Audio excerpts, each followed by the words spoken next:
ஆட்சிகள் மாறினாலும் காட்சிகள் மாறவில்லை அப்படின்னா எந்த கட்சி ஆட்சிக்கு வந்தாலும் எந்த அறநிலையத்துறை நான் இப்படி தண்டை இருப்பேன் அப்படின்ற ஒரு விஷயம் அது.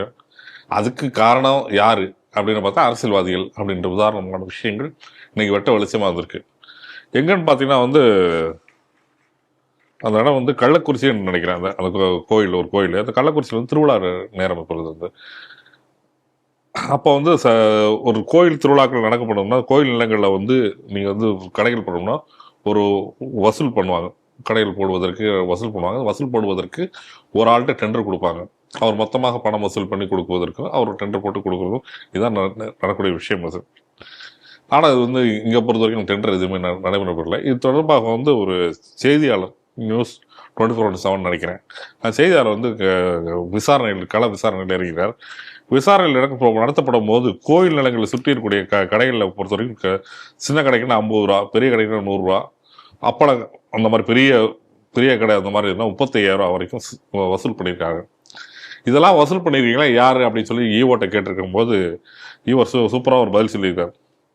இதெல்லாம் எங்களுக்கு எதுவுமே தெரியாது, நாங்கள் எந்த ஒரு இதுவும் பண்ணலை அப்படின்னு சொல்லும்போது தொடர்ந்து அந்த செய்தியாளர் நெருக்கடி போகும்போது அந்த ஈவோ அதே அதிகாரிகளுக்கு இன்னொரு பெண்மணி என்னொன்று இருக்காங்கன்னா, இது உங்களுக்கு தெரியாத இந்த விஷயம், இது காலங்காலமாக நடக்கக்கூடிய ஒரு விஷயம்தான் அப்படின்னு சொல்லிட்டு ஒரு உண்மையை சொல்லிடுறாரு. அந்த பெண்மணி என்ன சொல்கிறாருன்னா இதுக்கு முன்னாடி நீங்கள் பார்த்தீங்கன்னா திமுகவா அதிமுகவா அப்படின்னு இருக்கும்போது அவங்க கட்சிக்காரங்க வருவாங்க, அவங்க வசூல் பண்ணிட்டு ஒரு பாதி எடுத்துகிட்டு பாதி எங்கிட்ட கொடுப்பாங்க, நாங்கள் அதுக்கு இது பண்ணிக்கிறோம். அதே மாதிரி இப்போ யாருங்க டிஎம்கேவா தாவேகா, இப்போ தாவேகா வந்திருக்காங்க, அவங்க வசூல் பண்ணுறாங்க, எங்களுக்கு கொடுத்துருக்காங்க அப்படின்னு சொல்லி ஓப்பனாக என்ன நடந்தது அந்த பெண்மணி அந்த கேமராக்கு முன்னாடி பேசிட்டாங்க. தொடர்ந்து அந்த பெண்மணியை வச்சு திருப்பி இன்னொரு வீடியோ வந்திருக்கு. அந்த செய்தியாளர் மீண்டும் விடவில்லை. செய்தியாளர் தொடர்ந்து நீங்களே பாருங்கள் எப்படி இந்த அளவுக்கு பண்ணியிருக்காங்கன்னு சொல்லிட்டு தொடர்ந்து அந்த களத்தில் கொண்டு போய் காட்டியிருக்காங்க. இந்த செய்தியை நீங்கள் எப்படி பார்க்குறீங்க? ஒவ்வொரு ஆட்சி காலத்திலையும் கட்சிக்காரங்க வசூல் செய்கிறார்கள். வசூல் செஞ்சு அது போனா போது கொஞ்சோண்டு கோயிலுக்கு கொடுத்துட்டு மிச்சத்தை அவங்க வச்சுப்பாங்க இப்படின்னு இப்படித்தான் அதை நம்ம புரிஞ்சுக்கிற மாதிரி இருக்கு. அந்த மொத்த ஆடியோவை நம்ம கேட்க முடியுது. என்ன அநியாயம் பாருங்க. இதுக்கு தான் நம்ம சொல்லிட்டு இருக்கோம், அறநிலையத்துறை கோவிலை விட்டு நீ வெளில போ, உரியவர்கள்ட்ட இந்துக்கள்கிட்ட கொடுத்துட்டு நீ வெளியில போ. இந்த கோஷத்தை நம்ம வைக்கிறதுக்கு காரணமே இதுதாங்க. இப்ப நல்லா பாருங்க, அவங்க என்ன சொல்றாங்க, கோவில்ல இருக்கக்கூடிய இந்துக்களினுடைய நிர்வாகம் என்பது சரியில்லை, ஒரு 10 ரூபா காணாம போச்சு, ஒரு உண்டியல் கணக்கு சரியா இல்ல இப்படின்னு சொல்லி நிர்வாகம் சரியில்லை அப்படின்னு சொல்லிதான் நீங்க ஒரு கோயிலா நீங்க எடுத்து வச்சிருக்கீங்க. இன்னைக்கு எத்தனை 40,000 சொச்சம் கோவிலை இன்னைக்கு அறநிலையத்துறை தன் வசம் வச்சிருக்கு. அப்ப இந்த அத்தனை கோவிலுமே நீங்க அப்படிங்கிற அடிப்படையில தான் நீங்க உங்க கையில வச்சிருக்கீங்க. அப்படின்னா இந்த மாதிரியான ஊழல் நீங்க முறைகேடு நடக்குது, நாங்க நிர்வாகத்தை சரி செய்ய போறோம் அப்படின்னு நீங்க எடுத்து வச்சுக்கிட்டு வெளிப்படையாவே இன்னைக்கு வீடியோக்கள் வெளியில வருது. என்ன சொல்றாங்க, இந்த மாதிரி டெண்டர் விடுறதெல்லாம் அதெல்லாம் முறை, அதெல்லாம் கிடையாது, இந்த மாதிரி கொடுப்பாங்க, மொத்தமா ஒரு கும்பல் போய் கலெக்ட் பண்ணும், அந்த கும்பல் எங்கள்கிட்ட கொஞ்சம் காசு எங்களுக்கு கொடுத்துரும். அவங்க கேட்குறான், ரசீதெல்லாம் இதுக்கு கிடையாதா, ரெசிப்ட் வாங்கியிருப்பீங்கல்ல, அந்த ரெசிப்ட் எங்க அப்படின்லாம் கேட்குறாங்க. அதுக்கெல்லாம் பதிலே இல்லை அவங்க கிட்ட இருந்து. இப்படி ஒரு அநியாயம் என்பது நடந்து கொண்டிருக்கிறது. இது எல்லா வகையிலையும் பாருங்க. அதாவது சாதாரணமாக அந்த கோவிலை சுற்றி அந்த திருவிழா காலங்களில் போடுற கடைகள், அப்போ திருவிழா காலங்களில் போடுற கடைகள் விட்டுருங்க. இப்போ கோவிலில், இப்போ பெரிய பெரிய கோயில்களில் பார்த்தீங்கன்னா கோயில் நம்ம உள்ளே போகக்கூடிய அந்த கோபுர நடைபாதையை முழுக்க கடை தான் போட்டு வச்சிருப்பாங்க.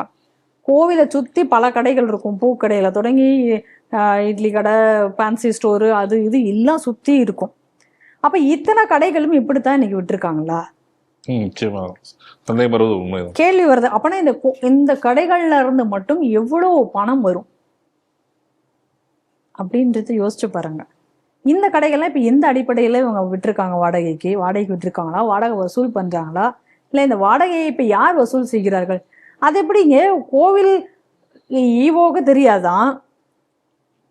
அறநிலை அப்ப என்ன சொல்றாங்க, சில இடத்துல பணியாளர்கள் இருக்க மாட்டாங்க, பணியாளர்கள் யார் வேணா போய் வசூல் பண்ணலாமா?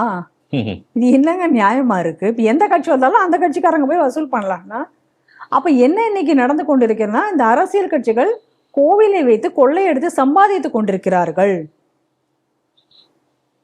அதுதான் இன்னைக்கு இங்க நடந்துட்டு இருக்கு.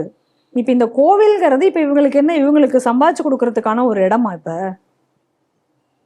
இப்பேற்பட்ட ஒரு அவல நிலையில இன்னைக்கு அறநிலையத்துறை இருக்கு அப்படிங்கிறத பாருங்க. இது சொல்லும்போது எனக்கு மக்கள் படத்தில் ஒரு பைசா கூட விட மாட்டேன் வந்து விஜய் வந்து வீர வசனம் பேசினார். அது வெறும் டைலாக் தான் நினைக்கிறேன்.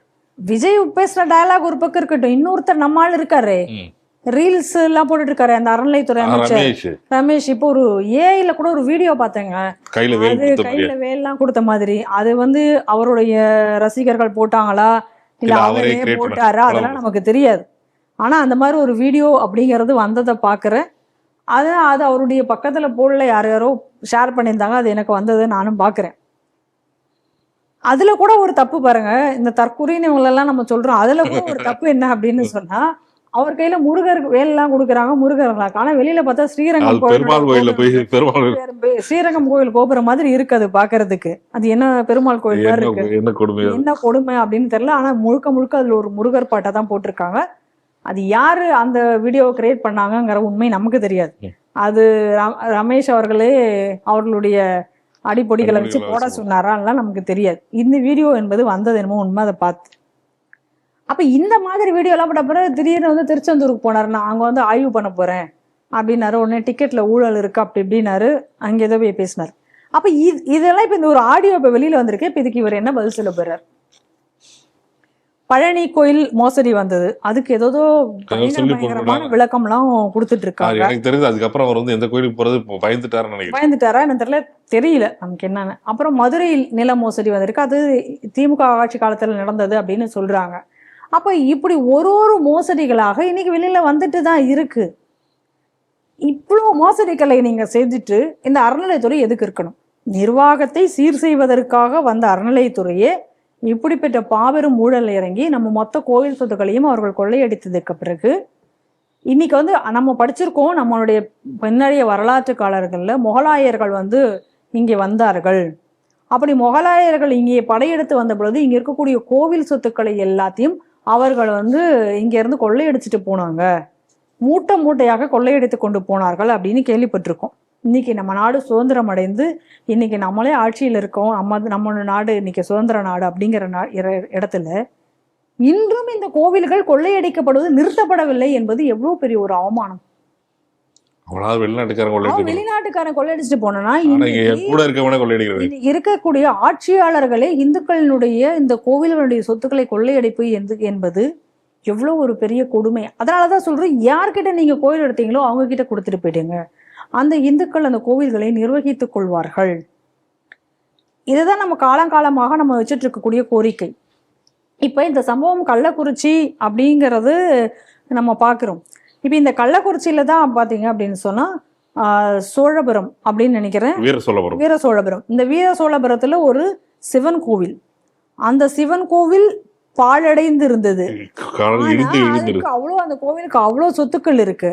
அந்த சொத்து அந்த கோவிலோட நிலத்துல போய் நாங்க வந்து ஒரு கலெக்டர் ஆபீஸ் கட்ட போறோம் அப்படின்னு சொல்லிட்டு அங்க போறாங்க. அப்ப அதற்கான எதிர்ப்புகள் எல்லாம் அப்ப அங்க வந்தது. அதற்கு பிறகுதான் அந்த வீரசோழபுரம் கோவிலுக்கு வந்து ஒரு விடிவு காலம் கிடைச்சது.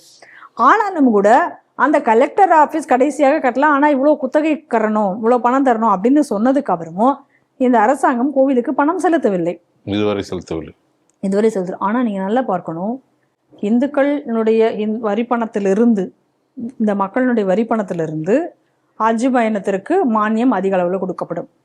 ஆனா அதே நேரத்துல இந்துக்களினுடைய கோவில்களினுடைய சொத்துக்களை எடுத்து அரசாங்கம் உபயோகப்படுத்திக் கொள்ளும். என்ன ஒரு நிலைமை பாருங்க. இதே ஒரு ஒர்க் ஷாப் எடுத்து பயன்படுத்த முடியுமா? இந்த மாதிரி எதையாவது எடுத்திருக்காங்க? நாங்கெல்லாம் அந்த மாதிரியான ஒரு இது கூட நமக்கு தெரியல இப்போ வரைக்கும். இன்னும் சொல்ல போனா இந்துக்களுடைய சொத்துக்கள் இல்லாமனா இது வக்ஃப் இடம் என்று சொல்லி மாற்றி அதற்கு வேணா கொடுக்காம இருப்பாங்க. பழையப்பேட்டையில வக்ஃப் இடம்னு சொல்லி அதை பத்திரப்பதிவு செய்ய விடாம தடுத்து வச்சிருக்காங்க துருக்க, சரியா? ஆனா அது என்னைக்கு கரூர்ல என்ன சொல்லியிருக்கான், இனாம் நிலம், அதனால நம்ம அவங்கள்ட்ட கொடுத்துட்டோம் அப்படின்ற ஒரு ரூலே. அந்த மாதிரியான கோவிலினுடைய இனாம் நிலம் அது சர்வீஸ் பட்டா, அதை எப்படி அந்த சர்வீஸ் ஒருத்தால் செஞ்சுட்டு இருக்கிற வரைக்கும் அந்த இடத்துல அவங்க இருக்கலாம். அந்த சர்வீஸ் முடிஞ்சிருச்சு அப்படின்னா அது யாருக்கு போய் சேரும்? மீண்டும் கோயிலுக்கு சேரும். ஆனா அந்த நிலத்தெல்லாம் அவர்கள் வித்து கொள்ளலாம்னு சொல்லி இவங்க அதுக்கான அந்த ரெஜிஸ்ட்ரேஷன் இதுக்கு வந்து தடை நீக்கம் செய்வாங்களாம். ஆனா அதே நேரத்துல ஆண்டாண்டு காலமாக இந்துக்கள் அங்க இருக்கக்கூடிய நிலத்தை திடீர்னு இதெல்லாம் வக்ஃப் நிலம்னு சொல்லியிருப்போம். இதே இனாம் நிலத்தை, இது பொது இனாம் நிலத்தை ஆனால் அங்கே வந்து இந்த இந்த ரத்து வந்து பத்திரப்பதிவு ரத்து வந்து இங்கே செய்ய மாட்டாங்க. அப்போ துலுக்கன்னா ஒரு நீதி, ஹிந்து கோவில்கள்னா ஒரு நீதி, கோவில் நிலங்கள்னா ஒரு நீதி, இப்படி தான் இன்னைக்கு நடந்துட்டு இருக்கு.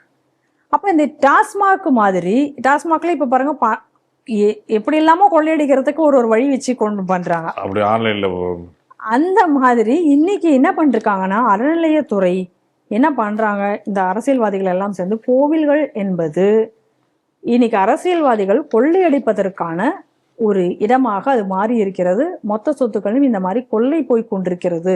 அதை தான் நம்ம இந்த செய்தியில முழுமையாக நம்ம பார்க்கக்கூடியது. உடனடியாக அதாவது அறநிலைத்துறை என்பது இப்போ என்ன ஆச்சுன்னா, ஒரு அதாவது கோவில்கள்லாம் எப்படின்னா பொன்மூட்டையிடும் வாத்து அப்படிங்கக்கூடிய ஒரு லெவல்ல தான் இன்னைக்கு இருக்கு. அதனால உடனடியாக இந்த அதிகாரிகள் யார் இவர்கள் எல்லாம் இதை பேசினார்கள், இந்த மாதிரி ஏன்னா நாங்கள் மொத்தமாக அறநிலையத்துறையை சீர்படுத்த போறோம்னு சொல்லி களத்தில் இறங்கக்கூடிய அறநிலையத்துறை அமைச்சர் அவர்கள் இந்த ஆடியோ யார் கொடுத்தாங்க, இது யார் பேசினாங்க அப்படிங்கிறதெல்லாம் பார்த்து உடனடியாக இந்த அதிகாரிகள் மீது நடவடிக்கை எடுக்கப்பட வேண்டும், இவர்கள் சஸ்பெண்ட் செய்யப்பட வேண்டும் என்பதே நம் கோரிக்கையாக இருக்கிறது.